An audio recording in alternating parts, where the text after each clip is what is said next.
ವಿದ್ಯಾರ್ಥಿಗಳು ಇವತ್ತು ಏನು ಫ್ರೀಡಮ್ ಪಾರ್ಕಲ್ಲಿ ಹೋರಾಟ ಮಾಡ್ತಿದ್ವಿ.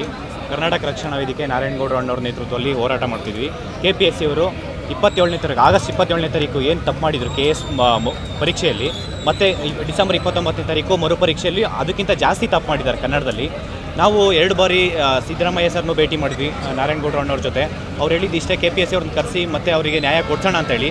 ಇಲ್ಲಿವರೆಗೂ ಎಲ್ಲ ಶಾಸಕರು ಇರ್ಬೋದು, ಮಿನಿಸ್ಟರ್ಸ್ ಇರ್ಬೋದು, ಪ್ರಿಯಾಂಕ್ ಖರ್ಗೆ ಸರು ಮತ್ತು HK ಪಾಟೀಲ್ ಸರು, DCM including DCM DK Shivakumar sir ಎಲ್ಲರೂ ವಿದ್ಯಾರ್ಥಿಗಳ ಪರವಾಗಿ ನಿಂತ್ಕೊಂಡು ನ್ಯಾಯ ಕೊಡಿಸ್ತೀನಿ ಅಂತ ಹೇಳ್ತಿದ್ದಾರೆ.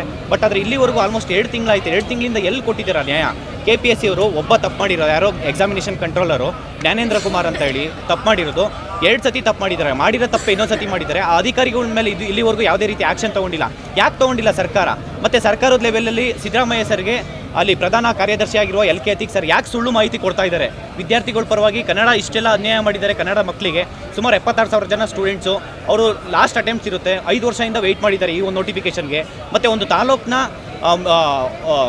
ಒಂದು ತಹಸೀಲ್ದಾರ್ ಇರ್ಬೋದು, AC ಪೋಸ್ಟ್ ಇರ್ಬೋದು, ಒಂದು DOSP ಇರ್ಬೋದು, ಒಂದು ತಾಲೂಕನ್ನ ಕಂಟ್ರೋಲ್ ಮಾಡೋಂಥ ಒಂದು ಅಧಿಕಾರಿಗಳನ್ನ ಒಂದು ಕ್ವಶನ್ ಪೇಪರು 200 ಕ್ವಶನ್ಸಲ್ಲಿ 79 ಕ್ವಶನ್ಸ್ ರಾಂಗ್ ಮಾಡಿದ್ದಾರೆ ಅಂತಾನೆ ಎಕ್ಸಾಮಿನೇಷನ್ ಕಂಟ್ರೋಲರು. ಅವನೇನಾದ್ರು ಕುಡ್ದೇನಾದರೂ ಇದು ಕ್ವಶನ್ ಪೇಪರ್ ಸೆಟ್ ಮಾಡಿದ್ರಾ? ಇನ್ನೊಂದು ಸ್ವಲ್ಪ ಜಾಸ್ತಿ ಕುಡ್ದಿದ್ರೆ ಸೆಂಚುರಿ ಹೊಡಿತಾ ಇದ್ರು ಅಂತ ಹೇಳ್ತಿದ್ದಾರೆ.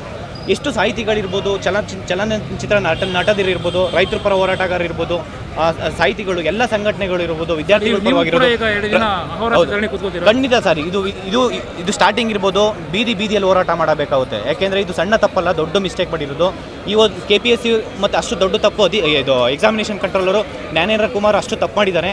ಸರ್ಕಾರ ಕೂಡ ಅವ್ರ ಪರವಾಗಿ LK ಅತೀಕ್ ಸರ್ ಯಾಕೆ ಸಮರ್ಥಿಸ್ಕೊತಿದ್ದಾರೆ? ಇಷ್ಟದಲ್ಲೆಲ್ಲ ತಪ್ಪಿದ್ದೇವೆ.